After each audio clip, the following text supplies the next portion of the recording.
Hello and welcome to the Indy Author Podcast. Today my guest is Lee Savino. Hey Lee, how are you doing? Hey, Maddie, I'm doing great. So glad to be here. I am very glad to have you here.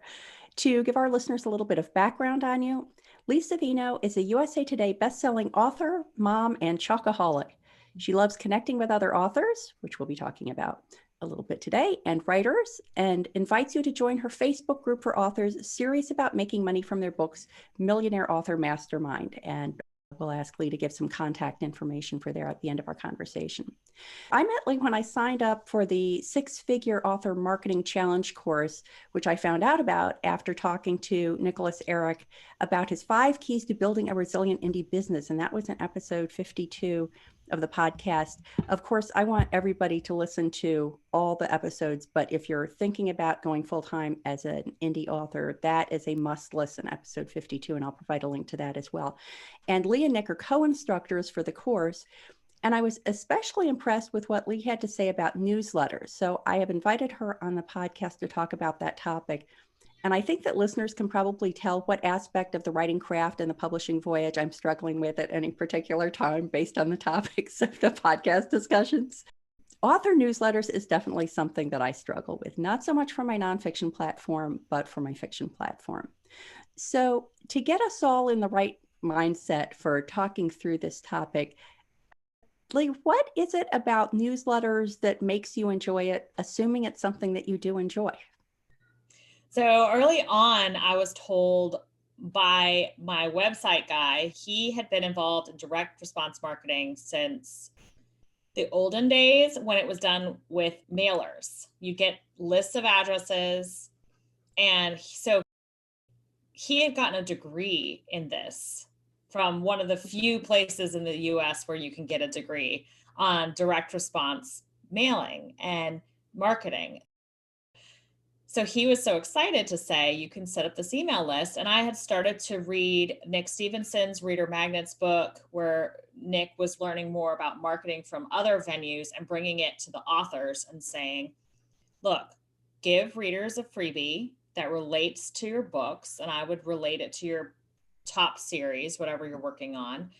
And they'll sign up to your email. And whenever you email them, it's basically you're building your own BookBub. BookBub does not have Facebook. BookBub does not have Instagram or TikTok or LinkedIn. BookBub has email. And there's some statistic out there that they're more likely to buy from a newsletter than anywhere else because people check email. Email is considered more serious. People do open it. Email is a really strong way to connect with readers and to sell them something, to tell them about your books and to let them know, okay, the next book is out, this book is on sale, and that's how you connect with them. And the email is something that you own. So your email list you can take with you. If your mail provider shuts down or gets shut down, you could take that email list and go somewhere else.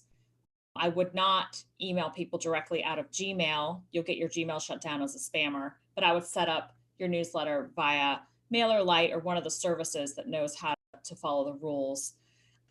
But you can get kicked off Facebook. You lose all your followers. Same with any other platform, as far as I know. Patreon, LinkedIn, if they think that you've broken the rules somehow, and on Facebook, especially authors writing under a pseudonym, they might look at that pseudonym with some suspect. Even if you send them in a DBA, doing business as piece of paper, they could just take away your Facebook. I'm pretty active on Facebook, but I know it could go away tomorrow. And if it did, I'd probably get more done. I'd probably get more writing done and I'd probably make more money. And it would be from writing and sending newsletters. It sounds as if, based on what you've talked about in the class, that you not only recognize the business value of the newsletter, but you actually enjoy it. Is that the case? You enjoy putting that together and reaching out to readers that way? I love connecting with people. My personality is warm and I want to reach out. I'm a reader. So I love talking to people who read a lot, especially when they read a lot types of books that I read. And I read a lot of types of books, but obviously the books I write are my favorite. So I love to talk to them about that.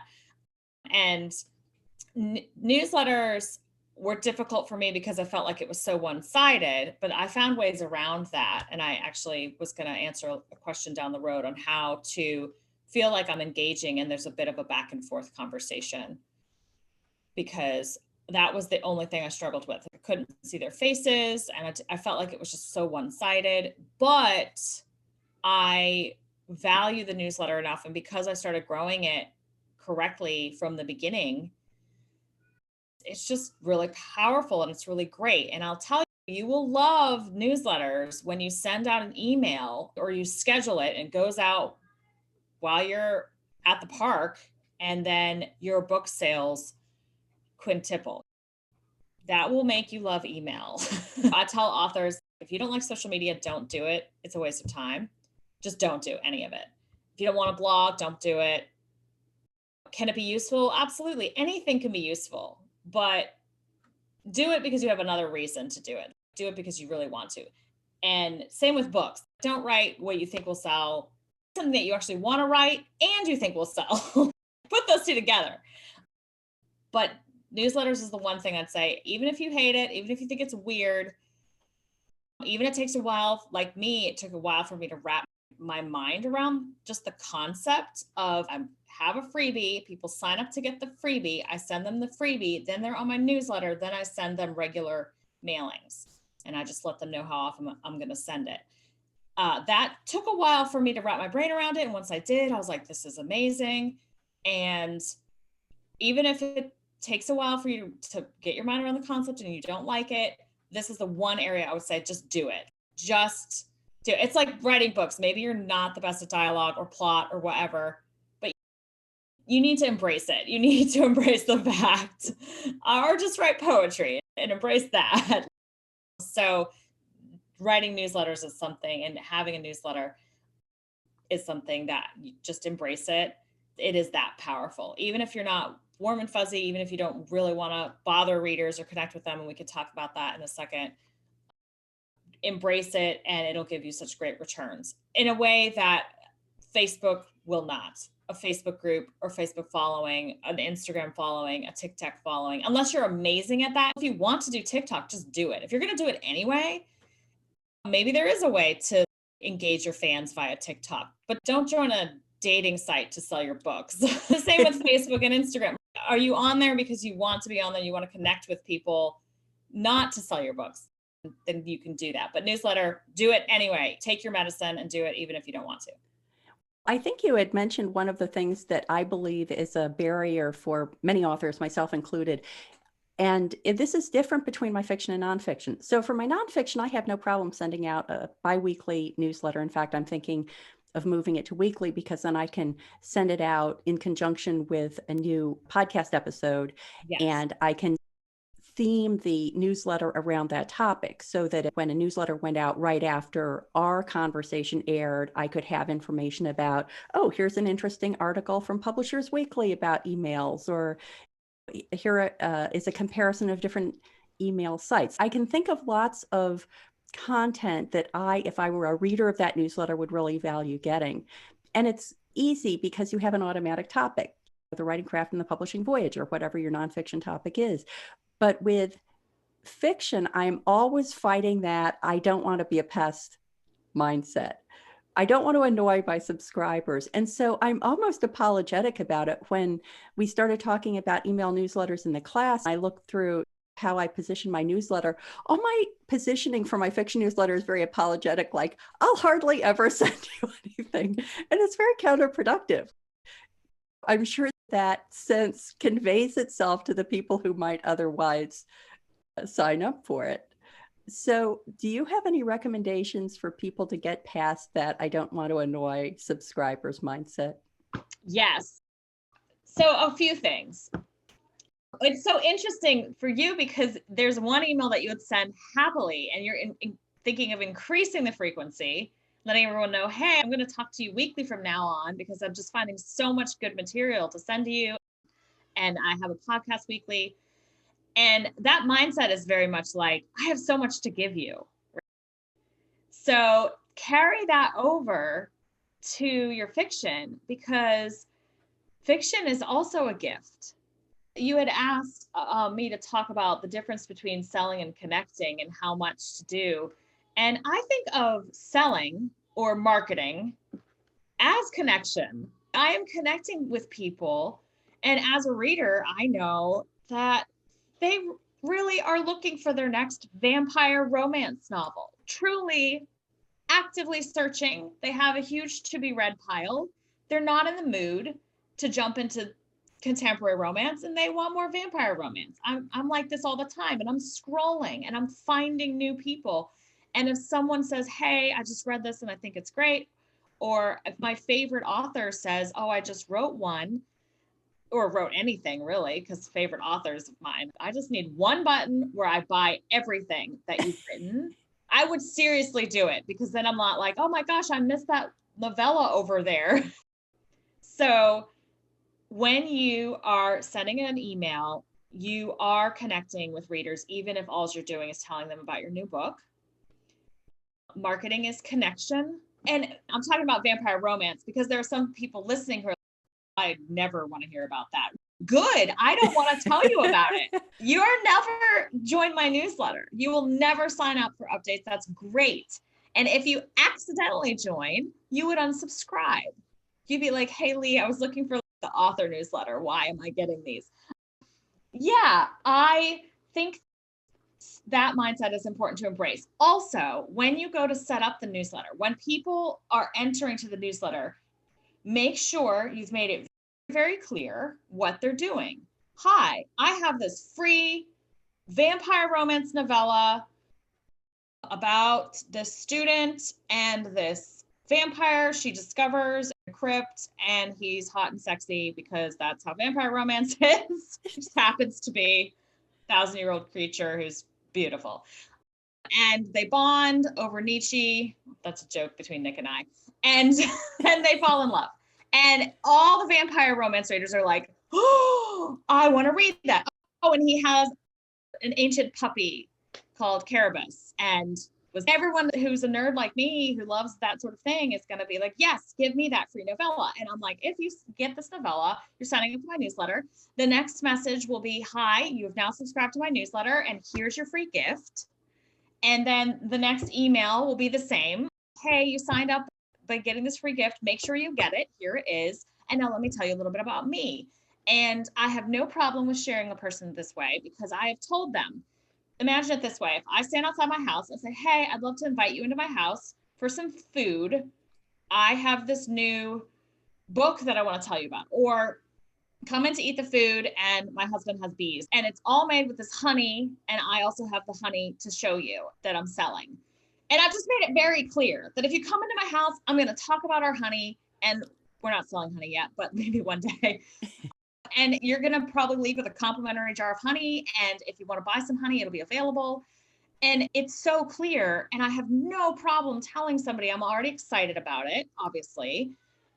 And I'm just going to be sharing with people who enter my living room. So people are going to sign up. You've made it very clear. And the content you've given them is great. And you also feel great about your fiction books. And if you have some compunction about that, I get it because I've had imposter syndrome too. I've collected my positive reviews and I reread those regularly. So I get encouraged, but I also sign up for writing classes. I read books on craft. I want to make sure that my vampire romance is the best possible fiction that they could be reading. But there'll be people who love my books and people who don't want to go anywhere near them. And that's okay too, because with the internet, we can reach the 10,000 people who will love it. And we just can talk to them for the rest of their lives. And we don't have to talk to anyone else. And there's way more than 10,000 people, but those 10,000 people can end up on your list. So your example of the honey made me think of many years ago. One of my very first jobs was working at a Hickory Farms. Do you remember Hickory Farms? maybe. The cheese store? Yes. Okay. One of my jobs was to stand outside in my little Hickory Farms uniform with a tray of samples of whatever cheese they were selling that day. Right. It's exactly the same thing. Some people said, "I hate cheese," and then they walked by because Hickory Farms was largely a cheese store. It was fine. And then if they sampled the cheese and liked it, they might buy some cheese, but there wasn't an expectation Hickory Farms wasn't mean to the people who didn't then buy the cheese that they had sampled. And Right. the store was set up nicely and there was an understanding. Some people would walk through and not buy anything. Some people would walk through and buy something. And I didn't find that morally offensive. And if you don't want it, you're not going to pick it up. And if you love it and you want it, you're gonna. If you want to try us and see if you like it, that's what the free novella can be. And for me, my free novellas, I have a couple because I've been writing since 2015. Even before that, I had random free books. And I took one of those random books that I'd written that is for sale and published nowhere right now. But I made that my freebie. And that's what my website guy taught me to do. He said, okay, let's make this freebie. He made a graphic for me. I got a cover for it on Fiverr. This was back when I was just beginning. So I always had this freebie and people were signing up. And then once they signed up, those were the only people I emailed. I didn't email my personal friends or anything like that. So I already felt, oh my gosh, I have some people over here who want to hear from me. Even if it's 10 people, that's fine. And if they don't want to hear from me, they'll unsubscribe. Then I started writing really racy romance. So then I needed to make sure that my freebie matched that. It wasn't this random freebie. It was a fantasy. It was romancy. It was something I wrote just for fun. So unpublished that, got rid of that, and got something that was more sexy romance that was linked to what I was writing, what I still am writing. And so that list has grown. And what's so interesting is I now am publishing in other languages, in German and etc. And I got the freebie translated. I spent an extra $1,000 to get that 20,000 word freebie short story translated. And now in my sleep, people are signing up and ending up on my German newsletter. And for me, it's okay if people unsubscribe. I just want to make sure that I'm growing more than I'm getting unsubscribes, because that would tell me that everything's in alignment. Like I said, hey, I'm selling cheddar cheese, taste the cheddar cheese. If you like it, here's more. And they're not surprised by anything. Everything is consistent. Vampire romance, and then here's more vampire romance. I think that if that was inconsistent, I would lose a lot of people. And then I'd be like, okay, how can I make sure that this is all a consistent message? And I'm really just thinking about the reader. Okay, they want this type of book. I want to write this type of book. I'm going to find the people in the world who want to read it. And I'm going to let them know when I have something new, or I'm going to let them know when I have a sale. I actually send weekly because I have a lot of releases. I have a lot of books and audio coming out. I have a separate list for German. So people who read in German end up on a completely separate list. Same for French, Italian, Spanish. And then my English list, it's just everybody who wants the sexy vampire romance. And then I have another list for authors. I will never send, unless I did by accident, which did happen.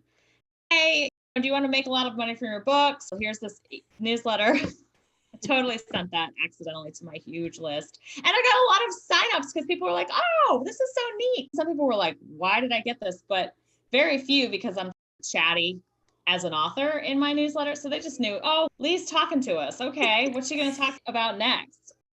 Werewolf romance? Nope. Oh, something about authors. But I did say, whoops, didn't mean to send you guys that. You had shared some really good information about the importance of picturing the person you're sending the email to. Can you talk a little bit about that? Yeah, so this is like canon in direct response marketing, to the point where I have read, if somebody has a business selling investment opportunities or investment newsletters, which is a huge business in direct marketing, like $1 billion business, they will put up a reader avatar that is so detailed. Okay, I'm going to stop talking about marketing speak. Think of your ideal reader. It might be yourself. It might be someone from maybe a Facebook group. I've met some of my fans over the years. And so I know that my ideal reader, she's a huge fan of all sorts of sexy books. I have two. I have one that's in her 30s and one that's in her 50s. And both of them are women. Both of them are very loving and nurturing. And They're reading sexy books because it's a great, inexpensive way to take a break from their life, which is very busy, where they have kids or grandkids or fur babies or volunteering at church or whatever, and they're just so busy. And this is a great escape. And the books are max going to be $5. Though they have Kindle Unlimited, so they can download one and then they can get the next one tomorrow. And they'll read these very short 150-page sexy vampire romances, and they just want a long series. They want to read a bunch of them. And when I think of that person, I can think of exact people, but I could also meld them together and be like, okay, it's a woman and she's sitting in my living room. And what am I going to tell Mary? What am I going to tell Mary today? How do I give Mary something in my newsletter today that's fun and enjoyable and surprising? And for me, I'm more willing to talk about some personal things. I keep everything very happy. So I share the personality, the side of myself that loves to read, loves to write, loves dragons, loves vampires, is excited about tea and dragon mugs. I'm not talking about the side of myself that is complaining and is tired because of my kids. I do share about my kids. I don't really share about other members of my family that often, but I felt comfortable talking about when I was having babies. So I do share that. You do not have to. A lot of people just share about their pets, but you don't really have to put anything super personal in. What I'm doing is I'm choosing facets of myself that will foster this kind of fun, light, enjoyable. I don't really talk about national tragedies. I have mentioned, guys, we're all quarantining. I hope you guys are staying safe and healthy, and I love you. I'm staying in with a good book, that sort of thing, because that's me. But I'm not talking about politics. I didn't mention the election in the US. It's one facet of me, and I feel good about that because I want to create this fun, positive place where, okay, in this email, I'm always going to feel good and I'm going to learn about sexy vampire romance. And that's pretty much what I'm giving them. And that's what they're opening the email for. Do you feel that the content has to be different if you're active on a social media platform? So for example, I'm pretty active on Facebook for both my fiction and nonfiction, and I'll share pictures of my dogs and here's a picture from a walk and things like that. Do you feel that the newsletter has to be different, or can you reuse content across those two platforms? I would definitely reuse that content. I would take exactly what you're doing, because Facebook for me was easier. And some people hate it. If you hate it, don't do it. But I love it because I could see faces. And newsletter was difficult for me because I wanted to see faces, which is why I talked about the reader avatar, or your ideal reader that you can picture in your head. They're sitting across from you in the living room and you're like, oh, I have a new audiobook out. Oh, here's a picture of my cat being fat and lazy. Isn't that awesome? Stuff like that. Yeah. So if you're already doing that on a Facebook group for your fiction, I would take exactly the same content and put it in your newsletter. And maybe you get a slightly different voice, but maybe it's just the same voice. You can do different things in different mediums. So sometimes you tweak things a little bit, but take the picture of the cat, say the same thing. Say the same thing about the picture of the walk. I also know that people have signed up to hear about my book, so I'm going to tell them. I also love to share snippets of my writing. So I do that as much as possible. Here's a scene, here's an excerpt. This is what's coming. I love selling books before they're available to buy. So I talk about what's coming all the time. Maybe because I feel really comfortable with that. I'm like, that's not an ask. I'm giving you something ahead of time. And then when the time comes for them they can purchase the pre-order or the book itself, they're so excited. They're like, oh my gosh, I've been waiting. I've been dying to read more. The episode right before this one is a whole episode on pre-orders with Joe Lalo. That'll be fun for people to listen to that one and then think about how they can play that out in their email newsletter. Yes, play it out, share your writing. I love sharing the writing content and finding really juicy excerpts. I like to showcase my writing because I'm confident as a writer.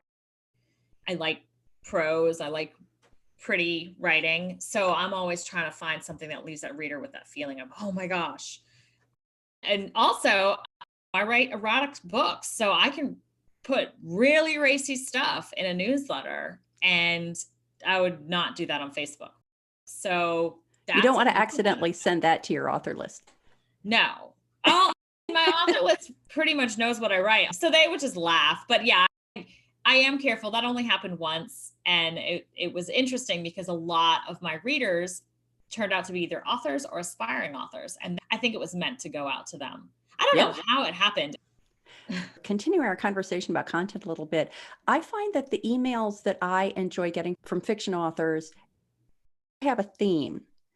One of my favorite email newsletters that I sent out, and I should go back and look at the stats to see if anybody else found this interesting, is that many years ago, my husband and I were thinking about getting a place in the Adirondacks. That never panned out. But we did go up and we saw a house that I loved.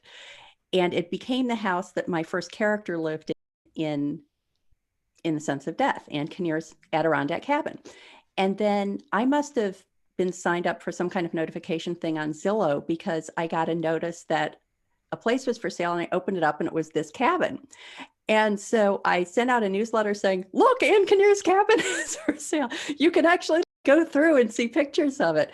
And it was not a sell.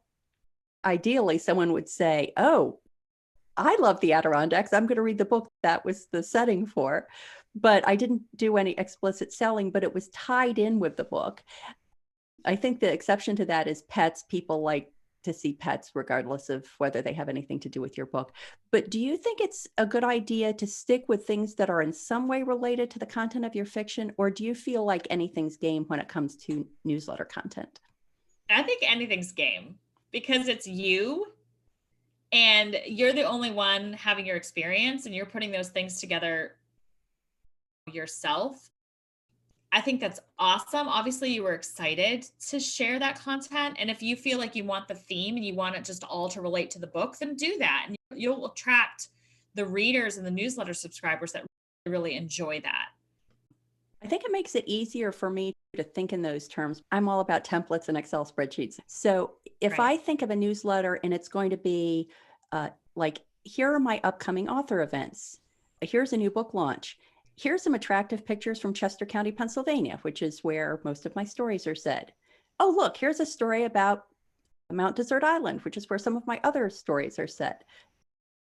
If I know it's going to be author appearances, book plug, interesting pictures, fun fact about something related to my books, I'm not sitting down and being faced on top of all the other problems with a blank page. I'm like, oh, I just have to go find some attractive pictures of Bar Harbor.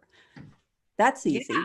Well, that's the secret then. That's what you want to share and that's what you feel comfortable sharing. So I would do that and I would lean into that. And also, if you don't have those to share in that particular newsletter, but you have something to talk about, like a new audio release or something, you can pull from Facebook and the picture of the dog, the picture of the walk you took, and relate it back to your books, but also remember the living room.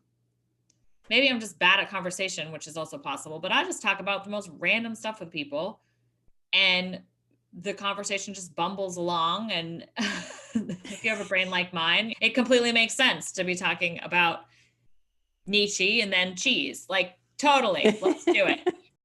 Yeah. If that is what you're excited about, I would definitely share that. And you could theme your newsletters that way, setting and place.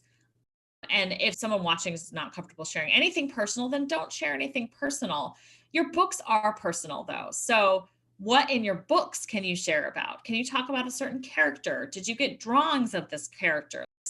Did you get a map done? Even if it's a silly hand-drawn map, you could still share it and be like, yeah, guys, I know my topography skills are really insanely great. And make jokes. If you're funny, my goodness, be funny. Lean into that and do that. If you have that gift, and if you're more analytical and you have other things, Nick and I are both doing an author course together. He's more analytical. He has all this data, and I'm pretty. No, I'm kidding. I have a warm personality and I love connecting with people and I love talking about newsletters and branding and how to write a book series that will sell. And Nick and I have very different styles, but we can talk about the same subjects in different ways. And people are getting a lot out of the course because we're serving people in many different ways who are thinking about things in many different ways. And of course, his newsletters are very analytical, but they're very long. And he does talk and he cusses a little bit in them, which I like. I'm like, yeah, I like it when people are real. So cuss away, that's fine. He makes some little jokes, but he's talking about data and he obviously loves writing these emails because they're like 3,000 words each. And I really enjoy reading them. And he's one of the few authors that I still subscribe to until maybe my life changes and I don't have time to read the 3,000 word emails on author marketing, which is possible. And then I would unsubscribe and no hard feelings. Yep. And then mine are going to be more chatty Cathy. So you can take that personality that you have, and if it's your personality and what you like is already coming out in your books, and imagine someone like you, imagine that ideal reader sitting in your living room, or you're chatting with them while you're playing a video game, if that's you, and what you'd be talking about.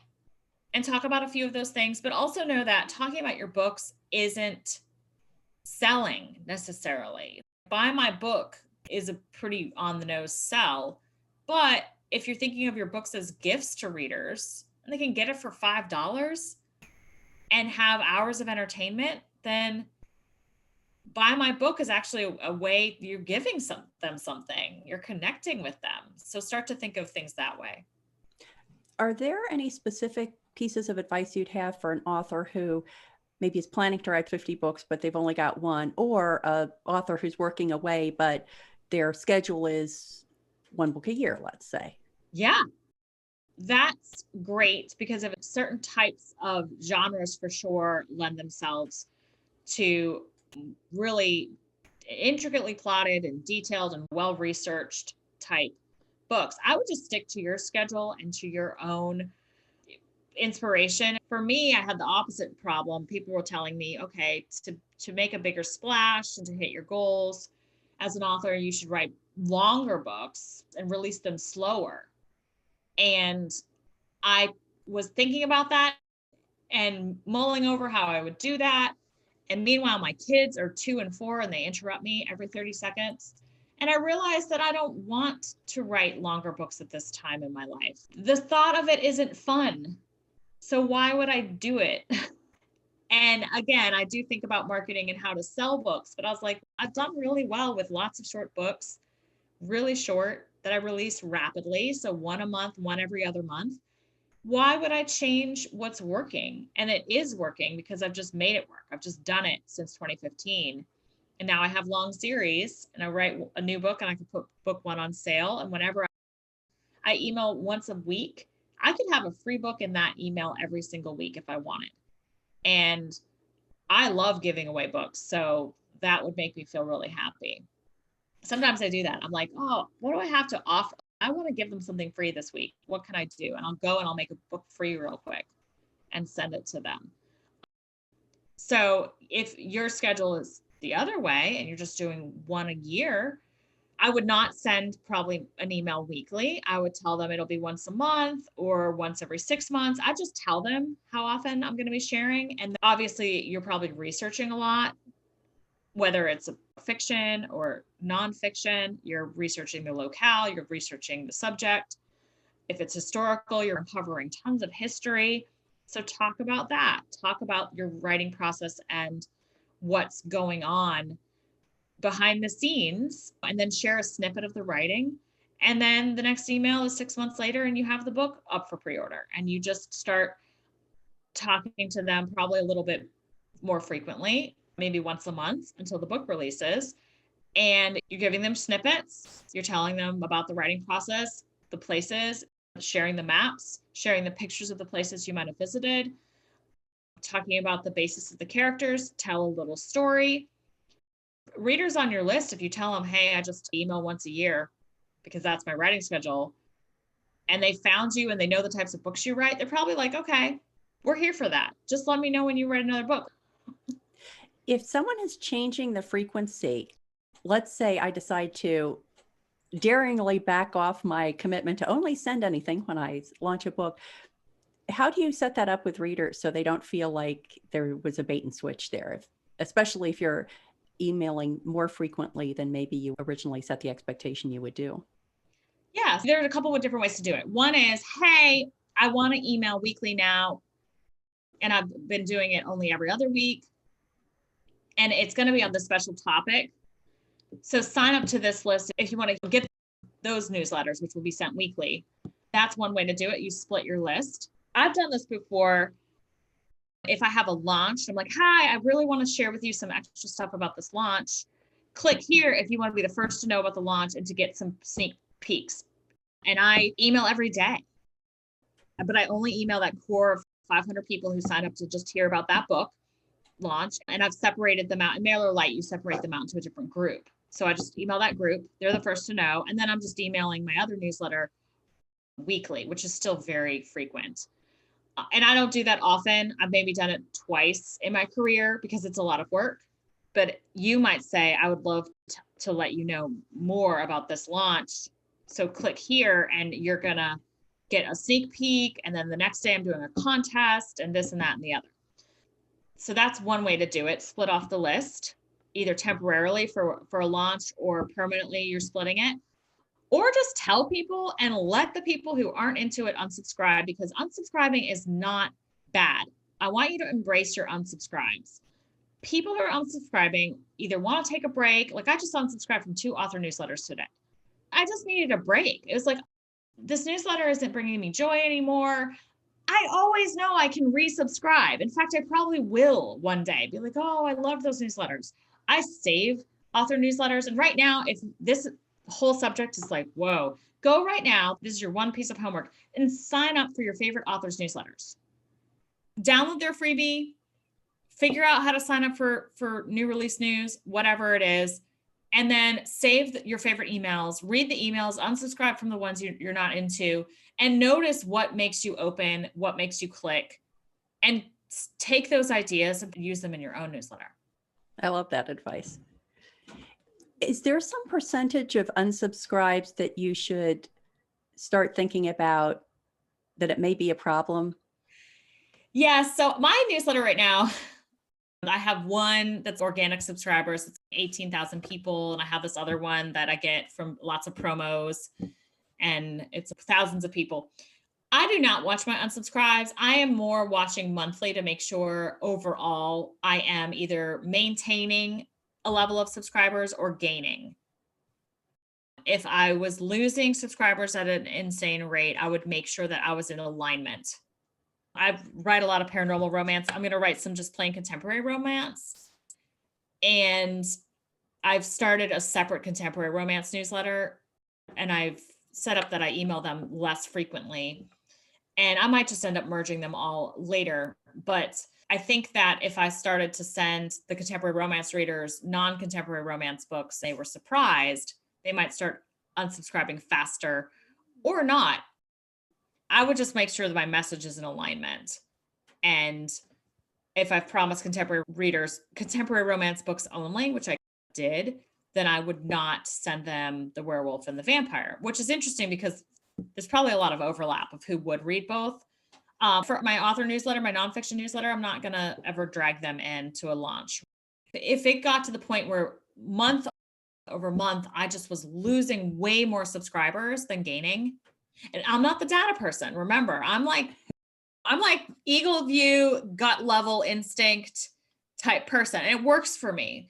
So I can't tell you, okay, if it was 4 per 100, I don't track numbers very granularly, but I would just watch it and make sure that my overall numbers are climbing month over month.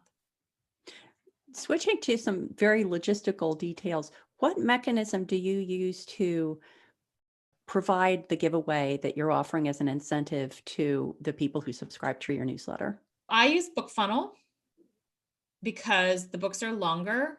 I have considered doing a hidden page on my website. My website is woefully out of date all the time because I just don't update it. That's just the way I am. not proud of it, but I do have BookFunnel set up. So you get a landing page that connects to BookFunnel to give away the book. And I cheat and I just use BookFunnel landing pages, which is bad, but it's done, not perfect. So those German subscribers are just set up the German list, the Italian list, the French list. And in the back of the book, I did use a Genius link, which you pay. It's like a short link. So I could change where that Genius link is pointing to, but it points to BookFunnel, and the German readers land on BookFunnel landing page. And then they subscribe to the email list, and BookFunnel integrates with MailerLite. That's what I've got going on. And that's just because I'm not as comfortable updating my website.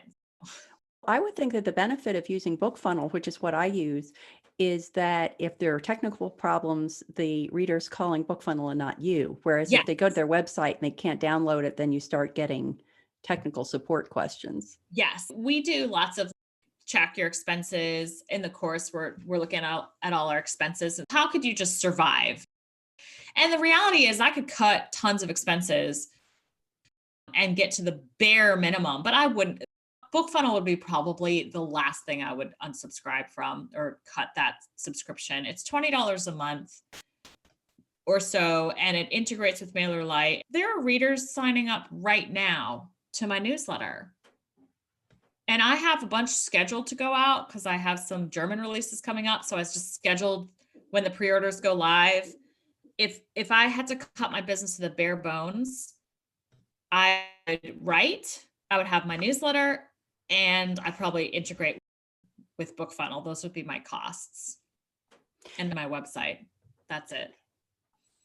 The whole idea of having a freebie to give away to entice people to subscribe is canon among author recommendations. I have a short story that I give away to my subscribers to my fiction newsletter.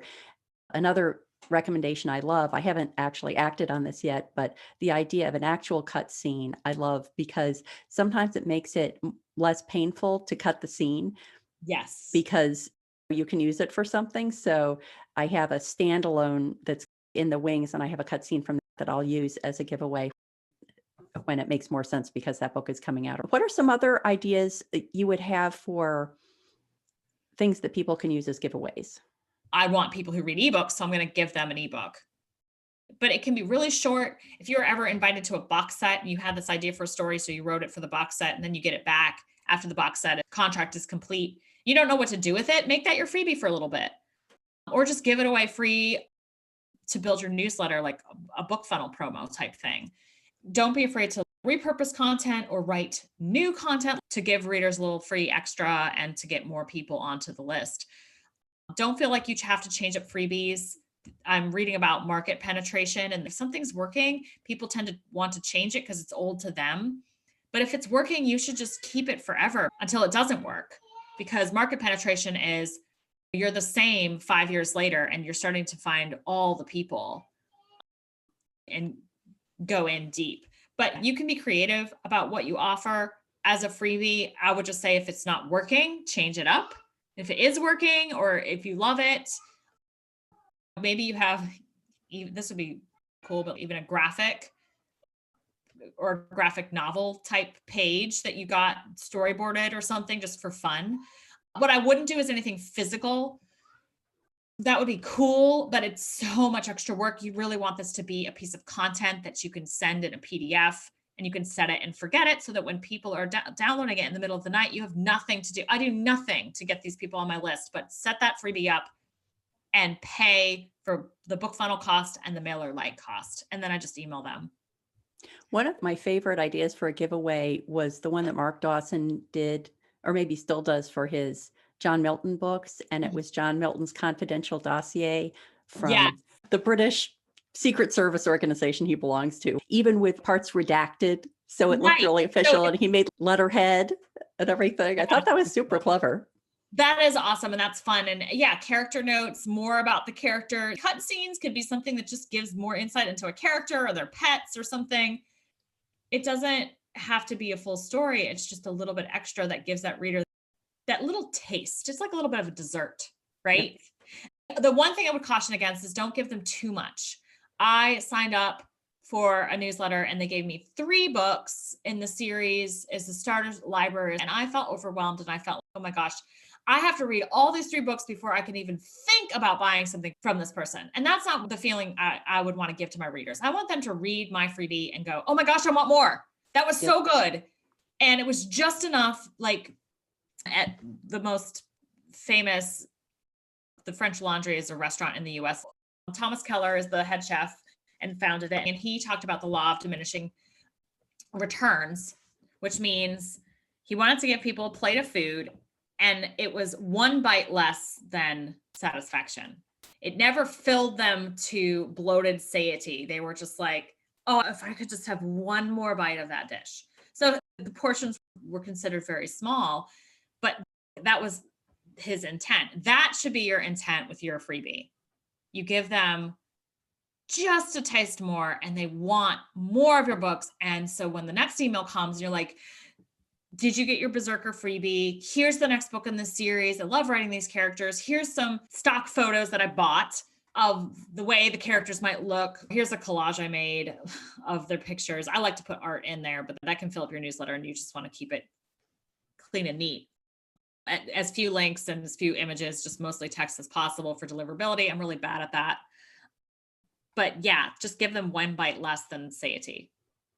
I like the advice. I hadn't thought about it. The fewer links, the better. Because if there are too many links, the system will consider it spam. That, and then the fewer types of font, which is hard for me because I usually have a title and a subtitle and then an excerpt in italics and then my note at the bottom that's not in italics, and all of those are registered as different types of font. And then the hyperlink is different type of font. I was told to keep it to 3 or less. I guess you can turn that into a benefit rather than a detriment by linking to your author website, for example. Yes. What I have tended to do in the past is whenever there's a reference to a specific book, I link to the specific book.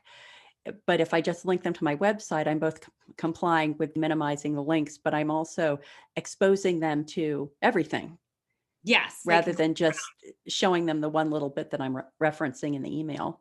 That's if you have a nice website, Maddie. That will be a separate episode on author websites. Yes. I believe this has been so great. Please let the listeners know more about the Millionaire Author Mastermind and also other places they can find you and your work online. So if you go to Facebook and type in Millionaire Author Mastermind, the group will pop up and I run that group. It is my Facebook group for authors. It is free, obviously, and you just get in there. There's a lot of really good stuff in there. It's not organized. It's more for people to ask questions and talk face to face. There's a lot of really good content in there. I hear a lot from especially new authors who are starting to get serious about this is a career, this is a business, I want to run it like that. And I titled it so that people who are turned off by the idea of making millions from their books will not join. I titled it on purpose. I started to be excited and talk about making money from my books with my friends. And a few of them, I think, either were really jealous or got weirded out. So I made this group so I could talk freely about what I like to talk about. And if you don't want it, don't join, but it is really fun. And if people were intrigued by the werewolves and space aliens and so on, where should they go to find those books? They can go to lisavino.com and download a free book. Thank you so much. This has been very helpful. Awesome. Thank you, Maddie. So glad to be here.